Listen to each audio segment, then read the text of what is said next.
Hello friends, my name is Jeevan Singh Chauhan.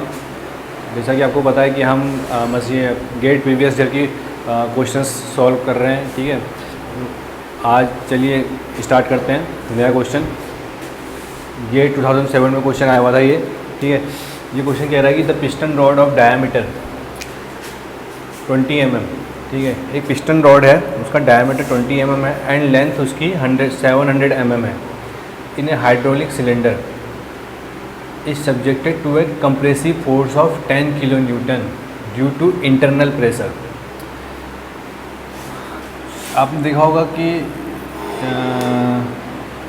Piston होता है, ये पिस्टन है, इसके साथ एक रॉड अटैच होती है और जो ये रॉड है ये पिस्टन है। ठीक है, ये सिलेंडर है, ये पिस्टन है। ठीक है, इसके साथ एक रॉड अटैच, ये रॉड है और ये जो रॉड है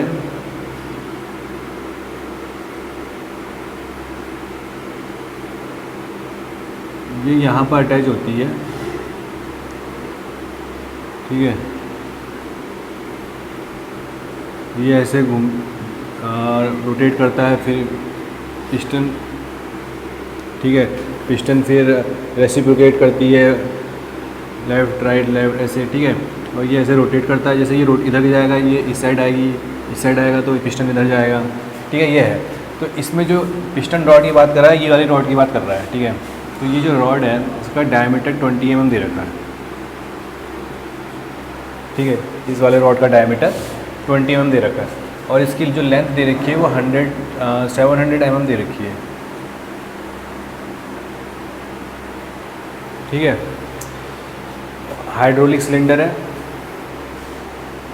ठीक है, इस subjected to a compressive force 10 kN। ठीक है, यहाँ कंप्रेसिव फोर्स इस पे लग रहा है एक 10 kN का। ठीक है, तो जो ये रॉड है इस पे एक कंप्रेसिव फोर्स लग रहा है 10 kN का। ठीक है, तो हम अगर रॉड को ऐसे बनाना चाहें,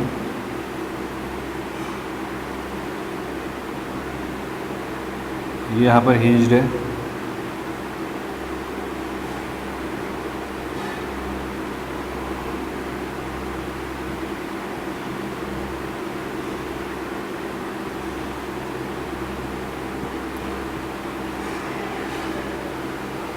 एंड कंडीशंस दे रखी हैं रॉड की कि क्या है, फॉर द रॉड में be assume as guided at the piston end. मतलब ये जो रॉड है इससे पिस्टन एंड इसे गाइड कर रहा है, तो इसको हम फिक्स मान लेते हैं। मतलब जो रॉड है ना, इस पिस्टन पे तो फिक्स है ना, ये इस पर अटैच है तो ये फिक्स है यहाँ से, मतलब यहाँ से फिक्स है। ये जो रॉड है इस पिस्टन जो है इससे फिक्स है एंड हिंज्ड है अदर एंड, और यहाँ पर हिंज्ड है, तो यहाँ पर हिंज्ड है, हिंज। ठीक है, ठीक है, यहाँ पर हिंज्ड है।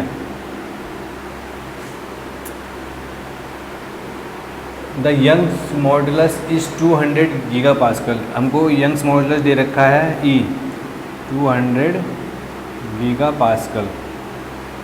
फैक्टर ऑफ सेफ्टी निकालना है इस पिस्टन ऑफ रॉड का। फैक्टर ऑफ सेफ्टी हमको फाइंड करना है। देखो ये एक टाइप का क्या हो गया, स्ट्रेट हो गया, स्ट्रेट। ठीक है, आप स्ट्रेट एंड कॉलम देख पढ़ा होगा आपने, स्ट्रेट एंड कॉलम, जिसमें एक टाइप स्ट्रेट क्या होता है, strut is a structural member whose end either both end fix, या एक एंड फिक्स रहेगा या एक एंड हिंज्ड रहेगा, या एक एंड फिक्स्ड रहेगा या एक एंड फ्री रहेगा। स्ट्रेट क्या होता है, एक तरह का स्ट्रक्चरल मेंबर होता है और उस पर कंप्रेसिव फोर्स लगता है, एक्सिली लोडेड कंप्रेसिव फोर्स। ठीक है, एक्सिली लगता है जैसा कि इसमें लग रहा है, तो वो स्ट्रेट की श्रेणी में आता है। स्ट्रेट में क्या होता है कि कई टाइप के होते हैं, या तो एक तो स्ट्रेट में क्या होता है, एक्सिली क्या कहते हैं, कंप्रेसिव फोर्स लगता है। ठीक है, और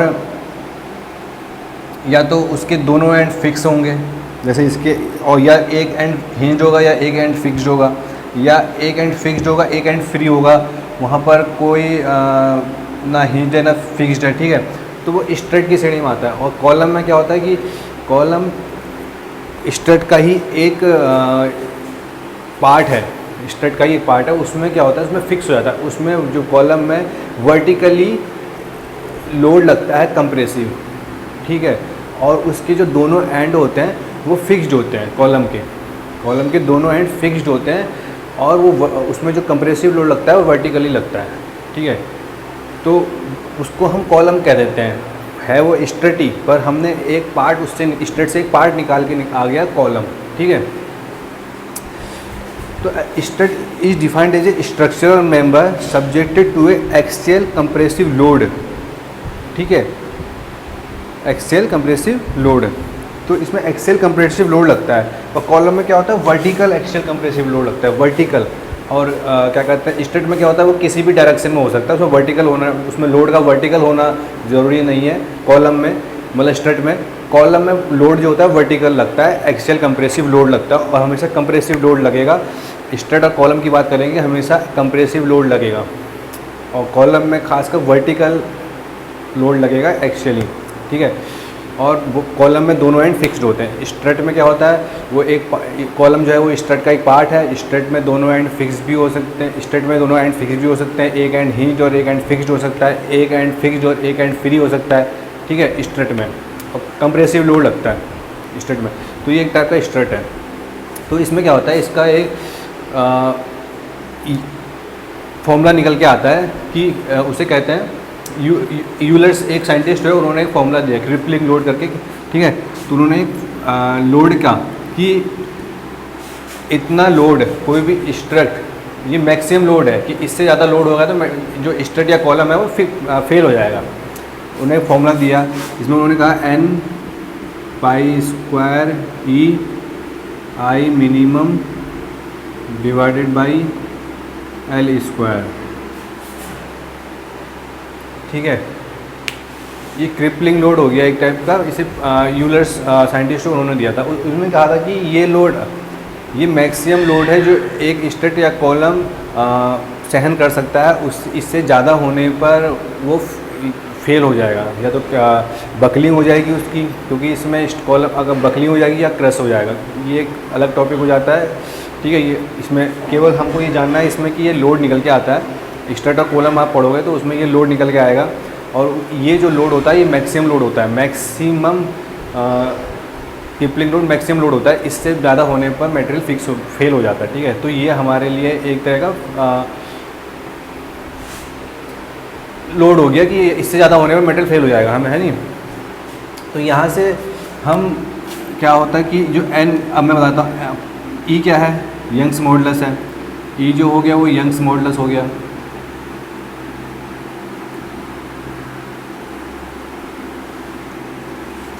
आई क्या है, मोमेंट ऑफ इनर्शिया है, मिनिमम मोमेंट ऑफ इनर्शिया, ठीक है, मिनिमम, जहाँ से भी मिनिमम आएगा वो आई हो गया, ठीक है। एल क्या है, actual length of the column है, जो लेंथ ऑफ कॉलम है या स्ट्रट है उसका लेंथ है, ठीक है। और एन क्या है, ये एन जो है एंड फिक्सिटी कोफिशिएंट है, ठीक है। मतलब कि मैंने कहा ना कि या तो दोनों एंड फिक्स्ड होंगे, या एक एंड फिक्स्ड होगा या एक फ्री होगा, या फिर एक एंड फिक्स्ड होगा या एक एंड हिज्ड होगा। तो ये एन उसको दर्शाता है कि ये फिक्स्ड एंड फिक्सिटी कोफिशिएंट कहते हैं, एंड फिक्सिटी कोफिशिएंट। जिस टाइप का भी एंड का कंडीशन होगी वहाँ पर उसके अनुसार एन की वैल्यू निकल के आती है, ठीक है। तो ये जो है फिक्स्ड और हिज्ड वाली कंडीशन है, तो इसमें एन की वैल्यू 2 होती है, ठीक है। ये आपको पता होना चाहिए, एन की वैल्यू 2 होती है, ठीक है। तो pi square E I minimum divided by L square. अब आई मिनिमम कैसे निकालेंगे, क्योंकि रॉड है तो इसमें जो आई मिनिमम क्या होगा, या तो आई रॉड सर्कुलर क्रॉस सेक्शन है, सर्कुलर क्रॉस सेक्शन है, तो सर्कुलर क्रॉस सेक्शन में क्या होता है कि ये जैसे सर्कुलर क्रॉस सेक्शन है ये, और ये ये एक्स हो गई, ये वाई हो गई, तो इसमें आई मिनिमम या तो आई एक्स दो एक ही होगा, आई एक्सेस भी इक्वल होगा और आई वाई दोनों, किसी को भी ले लो, तो पाई डी की पावर 4 डिवाइडेड बाई 64, ये आई मिनिमम हो गया। ई की वैल्यू 200 गीगापास्कल दे रखी है, लेंथ हमको दे रखा है 700 mm। ठीक है, तो यहाँ से जो क्रिपलिंग लोड निकल के आएगा जब आप निकालोगे,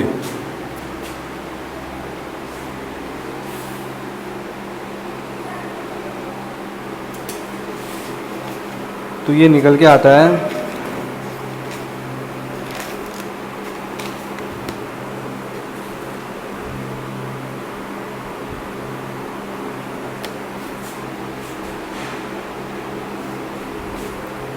63.27 63.27, ठीक है, किलो न्यूटन ये निकल के आएगा। यहाँ से मैंने आपको बता दिया, डी आपको पता है, यहाँ से डी रख देना। डायमीटर कितना हो गया 20 mm का, ठीक है। ये सॉल्व कर लोगे तो 63.27 आएगा। और ये load is the maximum load which एक कॉलम इज सब्जेक्टेड मैक्सिमम, ठीक है। मैक्सिमम लोड जो एक क्या कहते हैं सहन कर सकता है कॉलम या स्ट्रट, वो लोड हो गया, ठीक है। इतना मैक्सिमम लोड ये स्ट्रट कॉलम सहन कर सकता है, मतलब इतना मैक्सिमम लोड हम इस पर लगा सकते हैं। इससे ज़्यादा लगाएंगे तो ये जो भी ये रॉड है ये फेल हो जाएगी, ठीक है। अगर इससे ज़्यादा इस क्रिपलिंग लोड से ज़्यादा लोड लग गया तो ठीक है। तो इसमें हमारा लोड कितना लगा हुआ है, इसमें जो पर हमारे केस में जो कंप्रेसिव लोड लगा हुआ है 10 किलो न्यूटन लगा हुआ है। तो 10 किलो न्यूटन हमारे केस में लगा हुआ है, कम लगा हुआ है, ठीक है। मतलब हम इन्होंने कम लगा हुआ है 10 किलो न्यूटन।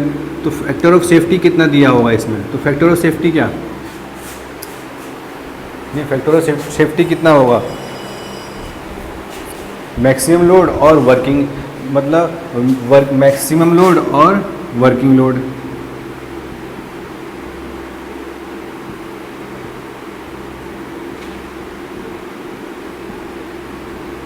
ठीक है। अब मैक्सिमम लोड हमारा इसमें लगा हुआ था 63.27 और वर्किंग लोड था 10 किलो न्यूटन। तो इसमें फैक्टर ऑफ सेफ्टी कितना है 6.32, ठीक है। कितना है फैक्टर ऑफ सेफ्टी 6.32, क्योंकि मैक्सिमम लोड हम इतना दे सकते हैं 63.27, पर हम इसमें दिया गया 10 किलो न्यूटन केवल। तो फैक्टर ऑफ सेफ्टी मतलब कैसे निकालेंगे, मैक्सिमम लोड हम इतना हमने इसमें कितना फैक्टर ऑफ सेफ्टी दिया 6.32 का फैक्टर ऑफ सेफ्टी दिया नहीं दिया, क्योंकि 10 किलो न्यूटन ही हम लोड दे रहे हैं बस, ठीक है।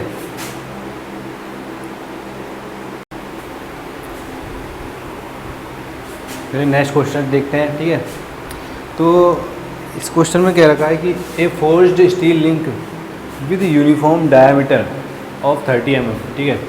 ए फोर्स्ड स्टील लिंक है with uniform diameter 30 mm at the centre is subjected to an axial force varies from 40 kN in compression to 160 kN in tension. The tensile yield and corrected endurance strength of the steel material are 600, 420 to 240 megapascal. The factor of safety against fatigue endurance as per Soderberg's criteria. मैंने बताया था कि जब भी fatigue loading की बात होती है, ठीक है, जब भी फटीग लोडिंग की बात होगी तो जब हम डिज़ाइन करेंगे फटीग का, तो उसके 3 क्राइटेरिया मैंने बताया, सोडरबर्ग से करेंगे या गुडमैन से या गर्बर पैराबोला से, ठीक है। उन तीनों से हम डिज़ाइन करते हैं जब हमारे पास फ्लक्चुएटिंग स्ट्रेस लगता है, साइक्लिंग लोडिंग लगती है, ठीक है। तो हमसे यहाँ पर स्पेसिफिक पूछा है कि फटीग एंड्योरेंस निकालना है, फैक्टर ऑफ सेफ्टी निकालना है, इस पर सोडरबर्ग क्राइटेरिया हमें निकालना है, ठीक है। तो और सोडरबर्ग क्राइटेरिया एज पर अगर हम सोडरबर्ग की बात करें तो इसमें जो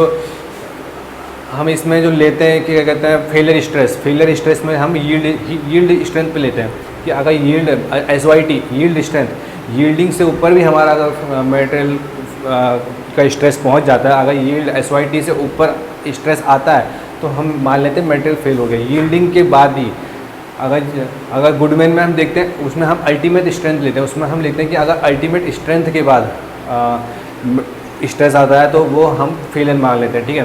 अब सोल्डरवर्क्स में हम यील्डिंग की बात भी लेते हैं। अब यील्डिंग में हम डक्टाइल मटेरियल को हम मान लेते हैं कि जब भी आप देखते होगे डक्टाइल मटेरियल अगर होगा तो डक्टाइल मटेरियल में हम मान लेते हैं कि यील्डिंग हो गई तो समझ लो मटेरियल फेल हो गया। तो हम डक्टाइल मटेरियल में स्टील है, स्टील डक्टाइल मटेरियल, ठीक है। तो हम एक तरीके से अगर ये भी दिया नहीं होता ना इसने सोल्डरवर्क्स क्राइटेरिया, तो हम लेते सोल्डरवर्क्स ही, क्योंकि डक्टाइल मटेरियल में हम SYT यील्डिंग की बात हम मान लेते हैं कि हमारा मटेरियल फेल हो गया तो SYT स्टील दे रखा है, ठीक है।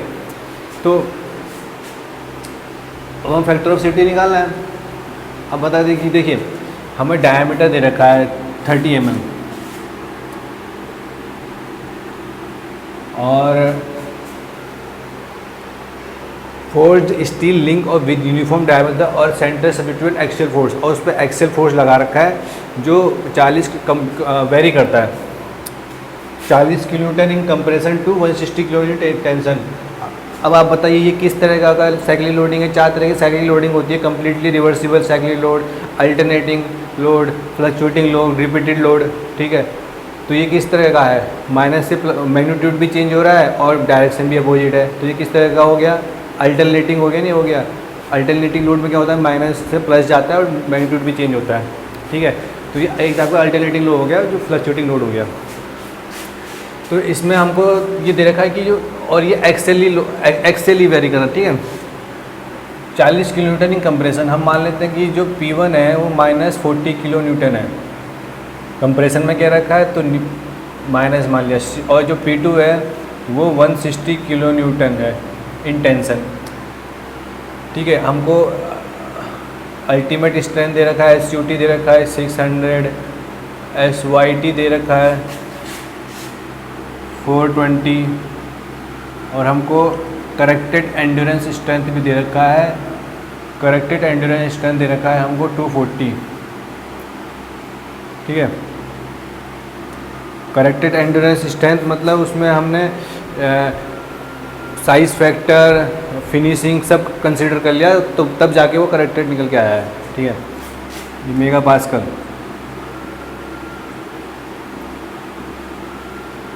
हमको फैक्टर ऑफ सेफ्टी निकालना है, ठीक है, as per Soderberg criteria against fatigue endurance, ठीक है। अब जैसे भी आपको पता है कि मैं ग्राफ बताता हूँ, सिग्मा एम, फटीग लोडिंग में 2 मेन स्ट्रेस होते हैं, साइक्लिक लोडिंग में 2 मेन स्ट्रेस होते हैं, मीन स्ट्रेस और एम्पलीट्यूड स्ट्रेस, मतलब वेरिंग स्ट्रेस, सिग्मा ए और सिग्मा बी, या तो इसे ए कह दो या sigma varying stress. 2 main stress होते हैं, ठीक है, मीन स्ट्रेस और वेरिंग स्ट्रेस। तो एज पर सोल्डरवर्क्स क्राइटेरिया क्या है, अगर अच्छा ये मान लो अगर इसमें मैं सिग्मा एम 0 कर दूं, मतलब मीन स्ट्रेस 0, मीन स्ट्रेस 0 हो गया, ठीक है। तो कौन सी कंडीशन आती है, कौन सी कंडीशन में मीन स्ट्रेस 0 होता है, कंप्लीटली रिवर्सिबल लोडिंग कंडीशन में मीन स्ट्रेस 0 होता है। कंप्लीटली रिवर्सिबल लोडिंग में उसमें -P से लेके +P जाता है, उसमें मीन स्ट्रेस 0 होता है, -P से +P। तो -P +P मीन क्या होता है, मीन क्या होता है, A + B divided by 2, mean -P + P divided by 0, मतलब mean stress 0। Completely reversible loading condition हो जाती है, और completely reversible loading is the worst condition जो हम डिजाइनिंग में यूज करते हैं हमेशा।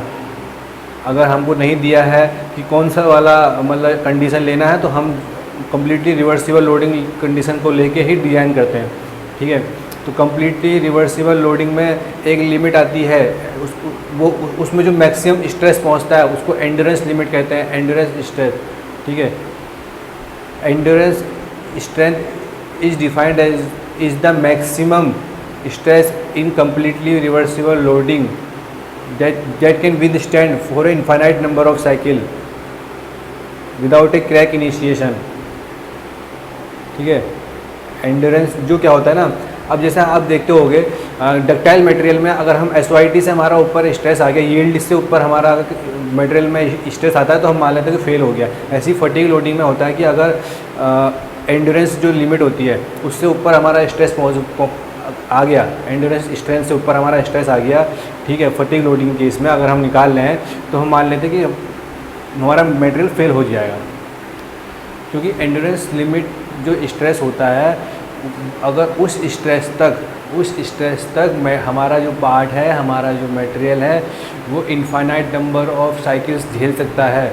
उस पर कितना भी लोड लग जाए, कितना भी साइकिलिंग लोडिंग हो जाए, उस पर कितना भी साइकिलिंग लोडिंग हो जाए, उस स्ट्रेस तक वो इनफाइनाइट नंबर ऑफ साइकिल झेल सकता है, ठीक है। उसके ऊपर अगर थोड़ा सा भी उसमें क्रैक आ गया, थोड़ा सा भी अगर उसमें क्रैक आ गया, मतलब थोड़ा सा भी उसका स्ट्रेस, क्या कहते हैं, उसमें क्रैक की वजह से स्ट्रेस थोड़ा डाउन हो गया तो वो फेल हो जाता है, अगर एंड्योरेंस लिमिट से थोड़ा सा भी ऊपर स्ट्रेस चला गया तो, ठीक है, पार्ट में। तो हम क्या कहते हैं, इसको मान लेते हैं ऐसी, इसके ऊपर चला गया पार्ट फेल, और हम सोडा वर्क में हम मानते हैं SYT, ठीक है, SYT हम मान लेते हैं कि अगर इससे आगे चला गया तो हमारा मटेरियल फेल हो जाएगा, और सेफ कंडीशन लेने के लिए हम इसमें factor of safety SYT divided by N कर देते हैं। तो ये जो लाइन आती है, स्ट्रेट लाइन आती है, SYT डिवाइडेड बाई N, ठीक है। और अगर फिर हम फटीग में भी एक सेफ कंडीशन लेते हैं, इसमें भी फैक्टर ऑफ सेफ्टी देते हैं, तो इसमें भी SE डिवाइडेड बाई N ले लेते हैं, तो ये भी एक सेफ हो गया। SE तो हमारा ऊपर है, पर इसमें एक फैक्टर ऑफ सेफ्टी N दे दिया हमने, इसमें भी फैक्टर ऑफ सेफ्टी N दे दिया, तो इसके बाहर यहाँ पर जो भी स्ट्रेस आएगा वो समझ लो फेल हो गया। इसके अंदर, इस लाइन के अंदर अगर स्ट्रेस आता है तो मटेरियल सेफ है। तो ये एक स्ट्रेट लाइन हो गई। स्ट्रेट लाइन की इक्वेशन क्या होती है, सिग्मा m, ये x हो गया, X Y A plus Y by B equal to 1 होता है। तो एक्स वाई ए, एक्स क्या है, सिग्मा m, ए कितना इंटरसेप्ट है, SYT divided by N, plus Y क्या है, सिग्मा v, और इसमें इंटरसेप्ट कितना है, SE divided by N equal to 1। तो sigma m divided by SYT plus sigma v divided by SE is equal to 1/n। SYT पता है, SE पता है, सिग्मा m कैसे निकलेगा, मैक्सिमम प्लस मैक्सिमम स्ट्रेस और मिनिमम स्ट्रेस डिवाइडेड बाई 2। अब यहाँ से हमको लोड पता है, ठीक है, तो लोड पता है, तो सबसे पहले हम यहाँ से क्या निकालेंगे, सिग्मा मिनिमम निकालेंगे। सिग्मा मिनिमम कितना होगा, सिग्मा मिनिमम क्या होगा, load minimum divided by area PY, area कितना π/4 d², ठीक है। तो पहले एरिया निकालना है, एरिया क्या है π/4, क्योंकि डायमीटर दे रखा है 30, तो 30 का स्क्वायर, तो एरिया कितना आएगा,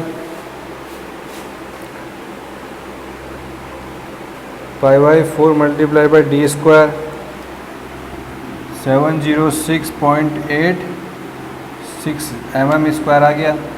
तो यहाँ से P मिनिमम कितना है, 40 किलो न्यूटन, मतलब 40 × 10⁻³ ये माइनस करा, और डिवाइडेड बाई एरिया 706.86। तो ये सिग्मा मिनिमम यहाँ से आ गया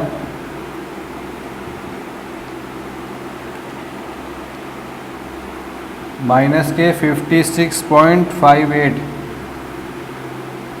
मेगा पास्कल। अब ऐसे सिग्मा मैक्सिमम निकालेंगे तो लोड कितना है, 160 × 10⁻³ एरिया 706.86।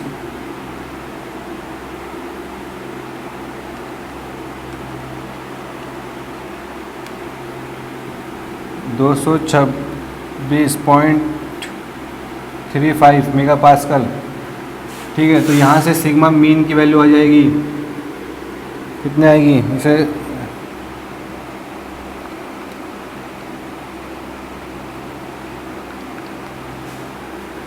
सिग्मा मैक्सिमम कितना है 226 माइनस 35 माइनस मिनिमम कितना है 58 डिवाइडेड बाई 2 कितना आ गया 84.88। फिर सिग्मा वी वेरिंग स्ट्रेस मतलब सिग्मा मैक्सिमम मतलब एम्पलीट्यूड उसका सिग्मा एम्पलीट्यूड ये कितना आएगा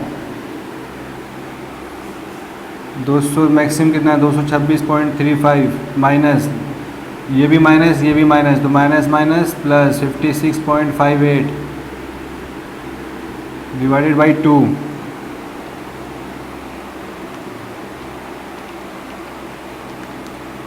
यह आ गया 141.465 मेगा पास्कल।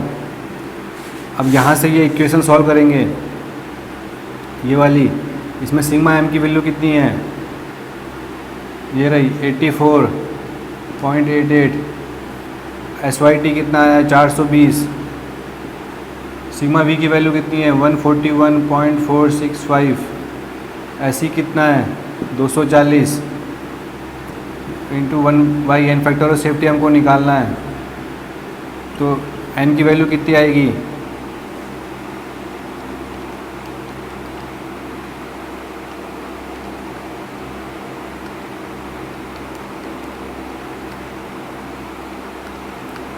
तो n की वैल्यू यहाँ से आएगी 1.26।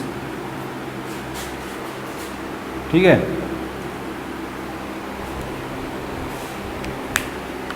ठीक है, तो 1.26 आ गई, ऐसे निकलेगा। ओके।